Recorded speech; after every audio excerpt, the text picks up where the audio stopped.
everyone. Welcome to Durrett's Take. Let's get started. So as the weekend approaches us pretty soon, it's time to go over my top 10 college football games of the week in week 7 as we got to the halfway point of the season.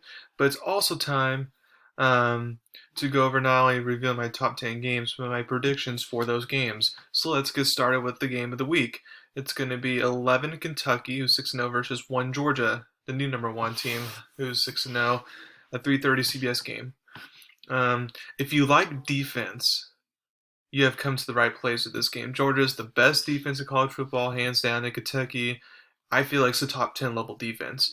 This is going to be a typical game of run the ball and then who can just make enough plays in the passing game, or maybe what defenses causes more havoc. One of the two scenarios.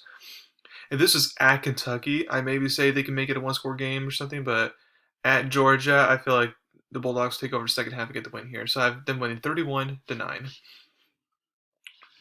And then for the next one, you got the only other top 25 matchup. You got 12 Oklahoma State, who's 5-0, versus 25 Texas, 4-2, a noon Fox game. Oklahoma State's one of the better defenses in the Big 12 for sure. I would say them and Baylor are the top two defenses in the conference. So I don't think it'll be a shootout, like the OU game was for Texas. I do think there's something Steve Sarkisian can learn from that loss. We all know how awesome Texas running back Bijan Robinson is. I think Texas will try to be a run-heavy offense this time and milk that clock and not go as much up-tempo as they did against Oklahoma. So therefore, giving their own defense some rest, since their defense got gassed in that second half and didn't have enough energy in that fourth quarter to hold on to their lead. So I think if they follow that type of game plan, which I think they will, then they can get the upset here against the Cowboys. And by the way, they're 5.5-point favorites at home. So I have Texas getting the win here. I'm 34-31. Third, you got Auburn 4-2 versus 17 Arkansas 4-2, noon CBS. If both teams want to be relevant by the end of this season, they need to win this game. I think Arkansas, definitely has defensive problems that got exposed both against Georgia and Ole Miss. So Bo Nix and Auburn, they can find ways to exploit that there. But then also, I feel like while Auburn's defense is good, Arkansas's offense, except when they're playing Georgia, it's just outstanding. So I feel like while Auburn has a good defense, there's going to be some issues there guarding Arkansas's offense. So I think this literally comes down to home field advantage, and that belongs to Arkansas. So therefore, I'll take them to break the 2-game losing streak and get right back on track here. I have them winning 28. I have them winning 34-28. 4, you got 19 BYU 5-1 versus Baylor 5-1. 3:30 ESPN. Basically, the winner of this game is ranked because if BYU wins, they obviously stay ranked, and if Baylor wins, they're like second or third out of the top 25 right now, so they would, get in top 25 there. BYU was having a magical season until their unexpected loss to Boise State at home. Baylor's only loss was, so far on Oklahoma State on the road. This offense, except for that game against Oklahoma State, has improved dramatically under new offensive coordinator Diff Grimes, who came from BYU. So there's that who has the advantage there, since both teams know who the other wants to do, and in Grimes' case, knows the BYU players very well. I think that advantage will go over towards Grimes just because he knows the players more, not just the scheme, but the players themselves. I I will say the BYU, like typically when good teams come off an embarrassing loss, they usually, you know, insert their dominance, in this game. Whether they win or lose, technically, they insert their dominance, they play well. So that's why I expect Alabama, for example, against Mississippi State after that embarrassing loss, will, even though it's at Mississippi State, will come out and assert their dominance. But so I know that BYU will bring it, but I feel like with all the injury problems and the fact that Baylor, is good at not turning over the ball, which that's kind of how the BYU defense thrives. I feel like Baylor at home can win this game.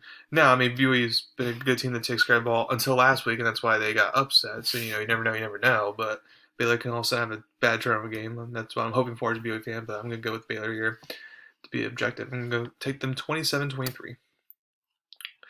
Next, you got 22 NC State is 4-1 versus Boston College 4-1, 7:30 AC Network. Very important game here for both teams. I know Clemson is still there, of course, lurking, but the loser, and they obviously have Wake Forest is undefeated. But the loser of this game basically takes themselves out of contention, in my opinion, for that division title chance. Especially Boston College's case, since they already have one ACC loss. So it's a poor game for both teams. I think the home crowd will be a factor. But after a game where they had Clemson on the ropes and blew it, I think they'll come out with more hungry and fire and get some revenge. I have Boston College at home getting the upset, them winning 23-21. 18 Arizona State 5-1 versus Utah 3-2 on 10:30 ESPN. So here we go. I thought the Arizona State UCLA game would decide who's going to win the Pac-12 South, but maybe it's actually this game. Utah came off a huge win, dismantling USC on the road, which they never do, and then Arizona State, since that BYU loss, has looked way better and been playing really well. I think Utah will play hard and especially with that home crowd because this is their first home game post. Their players so tragically being murdered. So I know there's going to be a lot of energy and emotions flying all around there. So I feel it's going to be a close game. But I feel like in the end, I feel like the talent Arizona's side talent-wise will be a little bit too much for the Utes to overcome. So I have Arizona winning a close game here, 34-27. Next, we got 13 Ole Miss 4-1 versus Tennessee 4-2, 7:30 SC Network. So you may be thinking, why is this a top 10 game? Well, Tennessee's two losses are to Pitt, who's 5-1, and then ranked Florida team. Their offense, with Virginia Tech transfer quarterback Hooker taking over under center, because he was, remember, Michigan transfer Milton, who was starting quarterback, now Hooker's taking over, and he's been playing very well, has kind of transformed this Tennessee offense that's been lacking good quarterback play for years. So now they still have some defensive problems. Ole Miss will just outscore them to win, but don't be surprised if this is a close game expected. I have Ole Miss 42, Tennessee 34. Next, you got Pittsburgh, 5-1 versus Virginia Tech 3-2, 3:30 AC Network. Pittsburgh's a weird team. So they lose at home to Western Michigan while giving up 40-plus points in the process there. But then you go beat Tennessee on the road. And people say you have a top 10 quarterback in the country based on the stats. So if quarterback Pickett, who's like a fifth-year senior, whatever, if he's legit, and this is a good test against a good Virginia Tech defense on the road, this to show your stuff. I feel like if this was at Pittsburgh, I'll take them. But Virginia Tech at home, I know they lost to Notre Dame, but they had that game, they blew it. So I feel like they're going to get revenge on Pittsburgh here, and I have them getting the upset here. I have them winning 30-27. Next, you got 20 Florida 4-2 versus LSU 3-3 noon ESPN. I know LSU's on a 2-game losing streak is not looking that great. We know LSU's way better at home than a road team this year, so I feel like that's why they can maybe make it close there. But we also know that even as Florida's a top 10 team last year, they lost to LSU in the Swamp. So I feel like we should expect this to be a high-scoring game, but we should also expect this to be maybe a closer game than it should.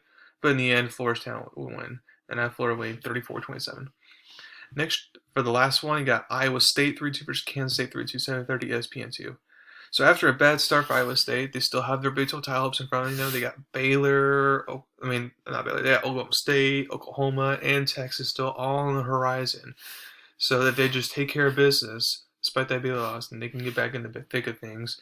And Kansas State's on a 2-game losing streak themselves, but we know Iowa State. I feel like they will be able to, with their talent, should be able to learn their lessons, from the Iowa loss, which is a good loss now, and then also the Baylor loss, about how to overcome, adversity on the road and try to win. Because Kansas State at home, with their style and brand and everything, they're going to be competitive no matter what. It's never going to be blowouts with them, no matter if you're good or not. But in the end, I feel like Iowa State will win. I have them winning 34-24. So now I'm going to go over my Week 6 NFL predictions. So let's get started. So for Thursday night tomorrow, we have Tampa Bay 4-1 versus Philadelphia 2-3. Tampa Bay 7-point favorite. The only reason Tampa would get upset in this game, in my opinion, is if Brady's finger injury becomes more of a problem than the Bucks or Brady himself is telling us. Philly could take advantage of the weak secondary from the Bucks because of the injuries there, but I feel and them being at home. But the Eagles' defense, I feel like won't be able to contain that Bucks offense, assuming Brady's fine. So I think the Bucks will win and cover. I have them winning 42-20. So then we got Miami 1-4 versus Jacksonville 0-5. Miami's the 3.5-point favorite. And this game's the morning game in London. So whether Tua is back for this game or it's still Brissett, I feel like Miami finally doesn't have to be that great or good on offense to try to win this game. They can win their game purely based on their defense because they're playing a bad Jacksonville team. I think this defense could force enough problems to get them to win. Now, I do expect Jacksonville to make it interesting, but in the end, Miami will win here. I have them winning 27-15. Green Bay 4-1 versus Chicago 3-2. I have Green Bay's 4.5-point favorites. So I'm not fooled by Chicago the past 2 weeks. They played, the Lions and the Raiders, who had that coaching issue and injuries growing in. Plus, even if Fields plays, he won't be 100%, which will limit him. He has a knee injury. So even if Chicago's defense holds their ground, I feel like the Packers defense can make enough stops to win this game. I have them winning 24-16. Cincinnati 3-2 versus Detroit 0-5. Could this finally be the game where Detroit wins? Maybe. Since he's coming off emotional letdown. Detroit's at home. Joe Burrow has, throat whatever, so he has to save his voice for Sunday. You don't know how that's gonna all be. One bad hit again, and maybe he's out. So maybe this could finally be the game where the luck turns in Lions' favor. I'm gonna say no, but one of these days we'll have Cincinnati surviving 31-27. Houston 1-4 versus Indianapolis 1-4. Indianapolis favored by 10. Despite the Colts blowing that huge lead on Monday Night Football, I was very impressed with them. It shows they still might have some fight in them despite all the injuries and the slow start. As we saw Houston against the Patriots, I feel like Houston could be competitive, especially since this is a division game, division rival. The Colts will finally get them back in the win column. I have them winning 27-20.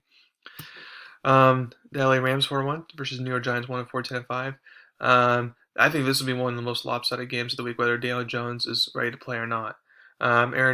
Giants O-line bad. Aaron Donald will get to feast there.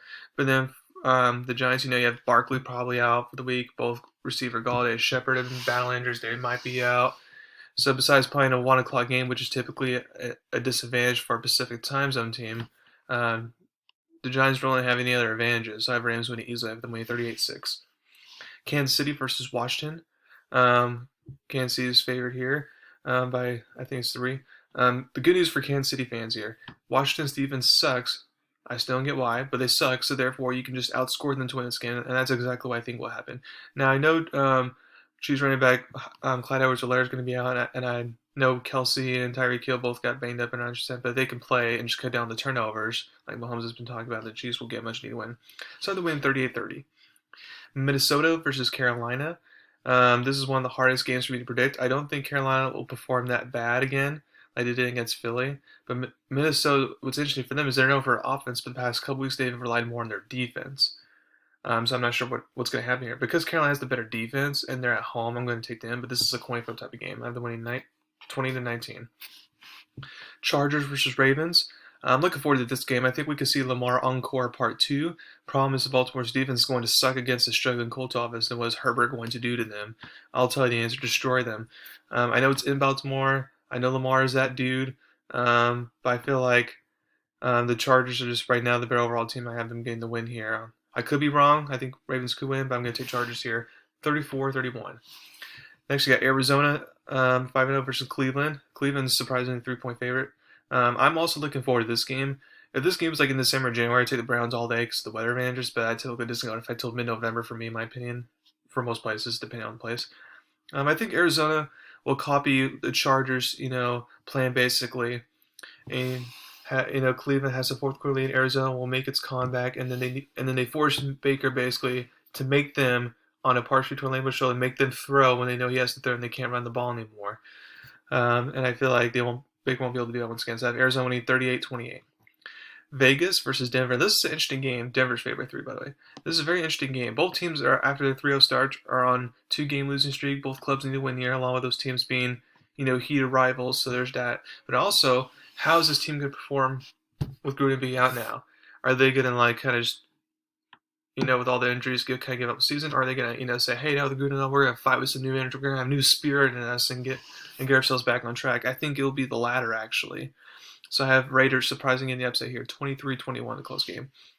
Next, you got Dallas versus New England. Dallas has struggled in the past while playing New England against Belichick. I think this game with the Cowboys will finally get the monkey off their backs. The defense can easily guard the short passes and run type of scheme the Patriots have to present. So I have them winning 26-19. And then Seattle versus Pittsburgh. This is dumb that it's a Sunday football game, but obviously Wilson's going to be out for a month to provide a little bit of spark. Pittsburgh's going to win this game automatically, despite Juju being out for the year. Shoulder injury, I have them winning 2013. And then for Buffalo, Tennessee, this won't be a blowout like last year. And this is going to be a closer game, but this time with the way Buffalo's been playing this year versus how this game played out last year, Tennessee, with COVID and all that, I'm going to take Buffalo here. And then winning 38-20. So thank you very much for listening to my podcast today. Please subscribe to my channel to learn about me.